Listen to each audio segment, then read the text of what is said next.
मुस्लिम उम्मा के power show के बाद इजराइल का बड़ा धमाका।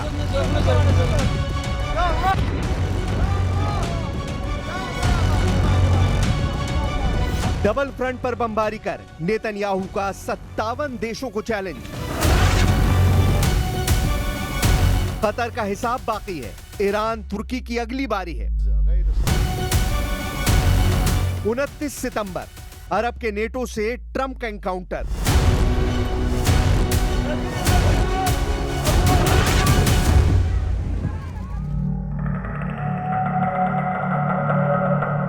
इजराइल को डराने की चाल उल्टी पड़ गई। नेतन्याहू ने 57 देशों की धमकियों का जवाब धमाके से दिया है। इजराइल फिर भड़क उठा है। इजराइल अब दोगुनी ताकत से मारने लगा है। इजराइल अब लिमिट क्रॉस करने लगा है। इजराइल अब आर पार के युद्ध के मोड में आ चुका है। इजराइल ने फुल एंड फाइनल की तारीख भी तय कर ली है। इजराइल के प्लान पर ट्रंप की मोहर लगते ही अरब वर्ल्ड में बारूदी बवंडर उठेगा। कई देश जलेंगे। नेतन्याहू ने क्लियर कट कहा है कि हमास का साथ दे रहे देशों को बर्बादी झेलनी होगी, जिसमें कतर भी है, तुर्की भी है, ईरान भी है, सीरिया भी है। कतर को नेतन्याहू अब भी बख्शने को तैयार नहीं, जबकि ट्रंप ने यह गारंटी ली है कि कतर पर दोबारा हमला नहीं होगा। आखिर कतर से इजराइल कट्टर दुश्मनी निभाने पर क्यों तुला है? क्यों कतर का एक एक कदम नेतन्याहू का दिमाग गर्म करता जा रहा है?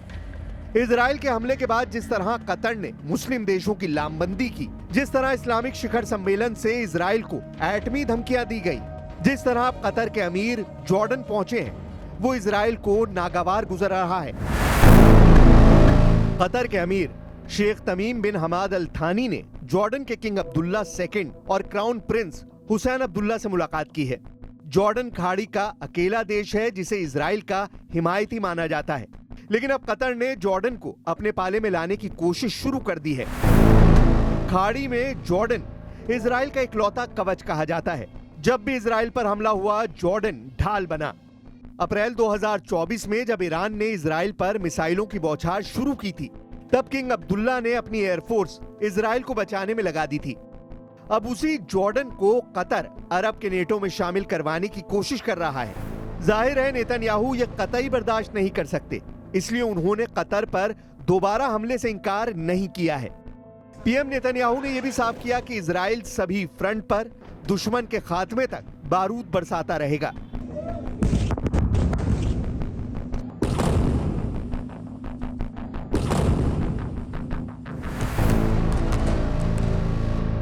אני פה בחמ"ל בקריה יחד עם שר הביטחון, סגן הרמטכ"ל, ראש המל"ל ומפקדים בכירים של צה"ל.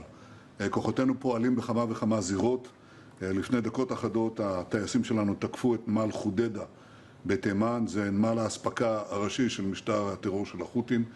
במקביל כוחותינו פועלים בעזה, בעיר עזה, במטרה כמובן להשיג את הכרעת האויב, אבל במקביל גם לפנות את האוכלוסייה. ואנחנו עושים מאמצים כרגע לפתוח צירים נוספים כדי לאפשר פינוי מהיר יותר של האוכלוסייה העזתית, להפריד אותם מהטרוריסטים שאותם אנחנו רוצים לתקוף.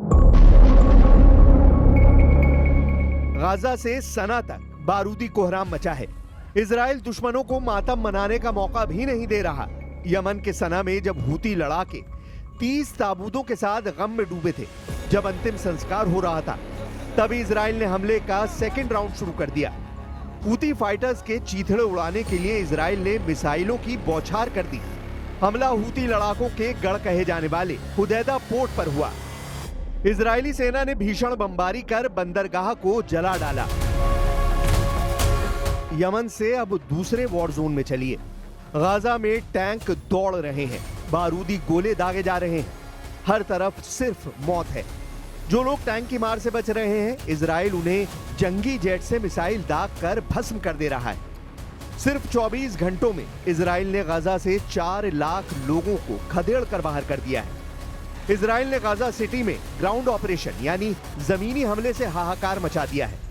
इजराइल का मकसद गाजा सिटी के उन इलाकों में घुसना है जहां हमास के कब्जे में अभी भी कई बंधक होने की आशंका है। ये वो इलाके हैं जहां अब तक इजरायली सेना ने बड़े पैमाने पर कार्रवाई नहीं की थी। लेकिन जब से ट्रंप ने नेतन्याहू को फ्री हैंड दिया है, तब से गाजा बारूदी कब्रिस्तान में बदल गया है। इजराइल के हवाई हमलों से गाजा में फोन लाइन और इंटरनेट ठप होने की जानकारी है। गाजा में करीब 21 लाख लोग हैं।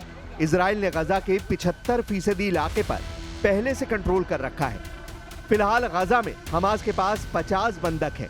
अनुमान है कि इसमें से 20 बंधक अभी भी जिंदा हैं, जबकि 28 मारे जा चुके हैं। इजराइल बंधकों की रिहाई के लिए अब देर करने को तैयार नहीं। इजराइल ने पिछले महीने यानी अगस्त में गाजा सिटी पर कब्जा करने की योजना को मंजूरी दी थी। इसके तहत करीब 60,000 रिजर्व सैनिकों को वॉर जोन में बुलाने के आदेश जारी किए गए। प्लान के मुताबिक गाजा सिटी पर कब्जे के अभियान के लिए कुल 1,30,000 सैनिकों को तैनात किया गया है। पहली खेप में 2 सितंबर को करीब 40-50 हजार सैनिक फ्रंट पर भेजे गए। दूसरी खेप नवंबर-दिसंबर और तीसरी फरवरी-मार्च 2026 में जरूरत पड़ने पर बुलाई जाएगी। नेतन्याहू ने इस मिशन को गिदोन्स चैरियट बी नाम दिया है। गाजा युद्ध का फैसला करीब करीब फाइनल है। हमास के बचने की कोई उम्मीद नहीं दिख रही, क्योंकि प्रेसिडेंट ट्रंप भी ऐसा ही चाहते हैं। ट्रंप ने 29 सितंबर को नेतन्याहू को एक बार फिर बुलाया है। व्हाइट हाउस में ट्रंप और नेतन्याहू की मीटिंग बंधक रिहाई के साथ साथ कतर पर भी होगी। नेतन्याहू संयुक्त राष्ट्र महासभा में संबोधन के 3 दिन बाद ट्रंप से मिलेंगे। नेतन्याहू को प्रेसिडेंट ट्रंप ने फोन कॉल कर मुलाकात के लिए कहा है। ट्रंप के दूसरे कार्यकाल की शुरुआत के बाद से व्हाइट हाउस में नेतन्याहू के साथ उनकी ये चौथी मुलाकात होगी।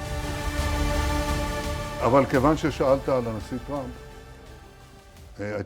היו לי כמה שיחות איתו אחרי התקיפה, וכולן היו טובות מאוד, כולל שיחתנו אתמול. ושני דברים יצאו מזה. אחד, שהוא הזמין אותי לבית הלבן, זה יתבצע בעוד שבועיים ביום שני. ट्रंप से मीटिंग में नेतन्याहू कतर की कारगुजारियों का सबूत भी पेश कर सकते हैं। कतर को इजराइल, तुर्की और ईरान की तरह ही लड़ाका ग्रुप का सरगना मानने लगा है, क्योंकि कतर पर हमास के साथ कई टेरर ग्रुप को समर्थन देने का पता लगा है। कतर चैरिटी के अल-कायदा को वित्तीय सहायता पहुंचाने के पुख्ता सबूत इजराइल ने जुटा लिए हैं। सीरिया में अल नुसरा फ्रंट को बशर अल असद के खिलाफ तख्ता पलट में कतर की मदद का भी शक है। Al Qaeda commander Abu Musab al Zarqawi को कतर ने पनाह भी दी। 2014 में इराक के पूर्व प्रधानमंत्री नूरी अल मलिकी ने भी कतर पर टेरर ग्रुप को समर्थन देने के आरोप लगाए थे। एक तरफ अमेरिका से दोस्ती और दूसरी तरफ टेरर ग्रुप का पर्दे के पीछे से समर्थन। कतर पर डबल गेम के आरोप इजराइल लगाकर उसे सबक सिखाने की तैयारी कर रहा है।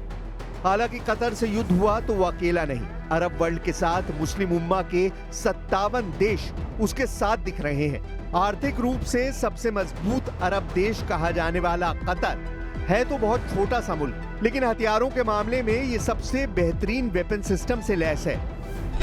कतर के पास 36 रफाल फाइटर जेट हैं। कतर के पास 24 यूरोफाइटर टाइफून जेट हैं।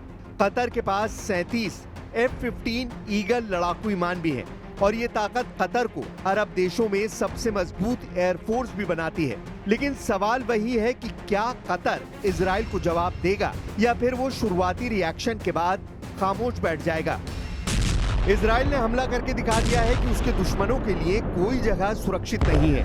ऐसे में अब इजराइल के एक्शन ने तुर्की के लिए बड़ा खतरा पैदा कर दिया है, क्योंकि तुर्की भी हमास के बड़े मददगार देशों में शामिल है।